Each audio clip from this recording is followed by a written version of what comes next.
শেখ হাসিনার বিচার নিয়ে কিছু কিছু প্রশ্ন উত্থাপিত হচ্ছে আন্তর্জাতিক অঙ্গনে।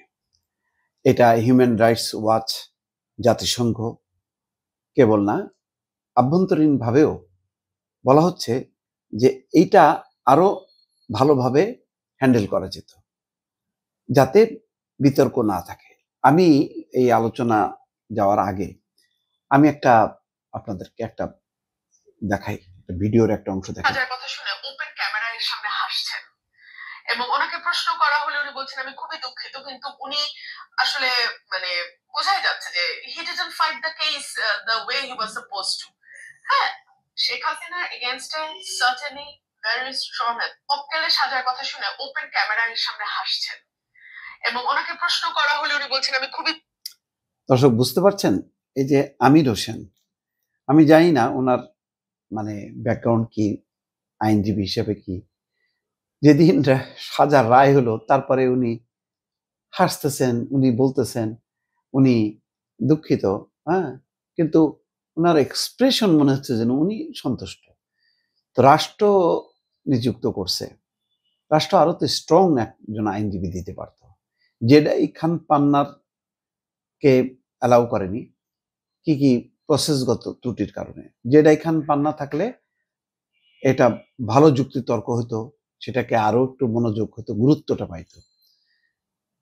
যার কারণে হয়েছে কি, দেখেন আপনি অনেক ভালো একটা কাজ করলেন, এই ব্যাপারে বিচারের ব্যাপারে তো কোনো সন্দেহ নেই। আপনার ধরেন প্রমাণ খুব শক্ত প্রমাণ, কিন্তু সাক্ষী দুর্বল।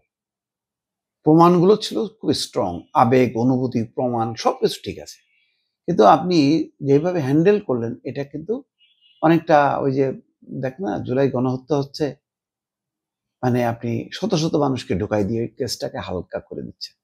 অনেকটা আমার কাছে মনে হচ্ছে তেমনটাই। এমনকি ডেভিড বার্গম্যান, যিনি একেবারে শেখ হাসিনার শত্রু ছিল এইরকম, কারণ তখন যুদ্ধাপরাধের ট্রাইব্যুনাল নিয়ে তার যে বিশ্লেষণগুলো, তার অবজারভেশনগুলো পছন্দ করেন, এমনকি তাকে দেশে আসা পর্যন্ত নিষেধাজ্ঞা দিয়েছিল। সেই ডেভিড বার্গম্যান বলছেন যে শেখ হাসিনার এই বিচারে দুটি গুরুতর সমস্যা আছে। প্রথমত, আদালতের নিযুক্ত আসামি পক্ষের যে আইনজীবী ছিলেন তিনি প্রসিকিউশনের গুরুত্বপূর্ণ প্রমাণগুলো নিয়ে একেবারে সাধারণ যে প্রশ্নগুলো তোলা উচিত ছিল সেগুলো তুলতে ব্যর্থ হয়েছে। দ্বিতীয় সমস্যা হলো, বিচারকেরা নিজের উদ্যোগেও প্রমাণগুলো কঠোরভাবে খতিয়ে দেখেননি। সব ক্ষেত্রে না হলেও অন্তত কয়েকটি ক্ষেত্রে তা হয়েছে। প্রসিকিউশনের পেশকৃত চিত্র এবং তাদের দেওয়া সাক্ষী প্রমাণ দ্বারা কি প্রতিষ্ঠিত হয় সে বিষয়ে আদালত প্রসিকিউশনের অবস্থানকেই মেনে নিয়েছেন বলে মনে হয়েছে। আসামি পক্ষের দুর্বল আইনি লড়াইয়ের কারণে বিষয়টা আরো বেশি সমস্যাজনক হয়েছে। ওই যে আসামি পক্ষের যেই আইনি লড়াইটা রাষ্ট্র যেহেতু দিছে, দুর্বল চিত্তের একজনকে দিছে, এই দুই সমস্যার ফলে আদালত বিচারের রায়ে যেসব যুক্তি নিয়ে এসছে তার ভিতরে কিছু ত্রুটি দেখা গেছে। যেমন ফোন কল, উপাচার্যের সাথে হাসিনার ফোন কল, ছাত্র আন্দোলনকারীদের উদ্দেশ্যে শেখ হাসিনার কুখ্যাত রাজাকার মন্তব্যের পর ছাত্ররা ক্ষুব্ধ হয়ে ওঠে এবং এর ফলে আন্দোলন আরো উত্তালে ওঠে। সেই মন্তব্যের কয়েক ঘন্টা পর উপাচার্যের সঙ্গে তার ফোন আলাপটি হয়েছিল। প্রসিকিউশন যুক্তি দিচ্ছে যে এই ফোন কল প্রমাণ করে হাসিনা ছাত্রদের হত্যা করার আদেশ দিয়েছিলেন। না, এটা প্রমাণ করে না, বরং পুলিশের সাথে যে কথোপকথন, সেটা ওই যে সামনে যাকে পাবা তাপসের সাথে, সেই বিষয়গুলির উপর জোর দেওয়া উচিত ছিল। এই যে বিশ্ববিদ্যালয়ের ভিসির বিষয়টা না আনা হলো, তখন তো আসামি পক্ষের যে রাষ্ট্র নিযুক্ত উকিল, সে স্ট্রংলি এটা নিয়ে আর্গুমেন্ট করবে, কিন্তু সেই আর্গুমেন্ট করার মতন উকিল তিনি নন। এমনই মনে হচ্ছে যেন একটা বানানো সানানো নিজেদেরই লোক দিতে হয় তাই দিছে, এরকম একটা অবস্থা। ফলে হয়েছে প্রথম মামলার রায়ের পরেই কিন্তু এই আলোচনাগুলো এখন দেশের গণ্ডি ছাড়িয়ে বিদেশে বিভিন্ন গণমাধ্যম, বিভিন্ন আন্তর্জাতিক মহল কিন্তু বলছে যে ঘটনা সত্য।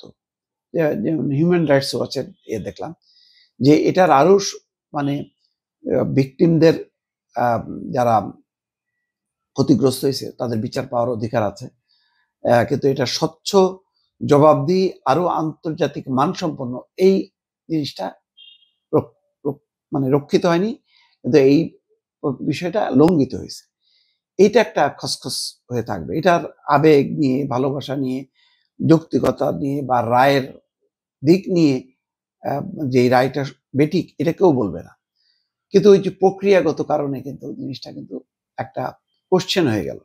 এটার সুযোগ হয়তো কোনো কোনো আন্তর্জাতিক মহল নিতে পারে, এমনকি ভারতও বলতে পারে যে বিচার তো সঠিক হয়নি। এই যে হিউম্যান রাইটস ওয়াচের মন্তব্য, এই যে জাতিসংঘের মন্তব্য, এই যে ডেভিড বার্গম্যান তার মন্তব্য, এগুলি আরেকটু কেয়ারফুল হওয়া দরকার ছিল।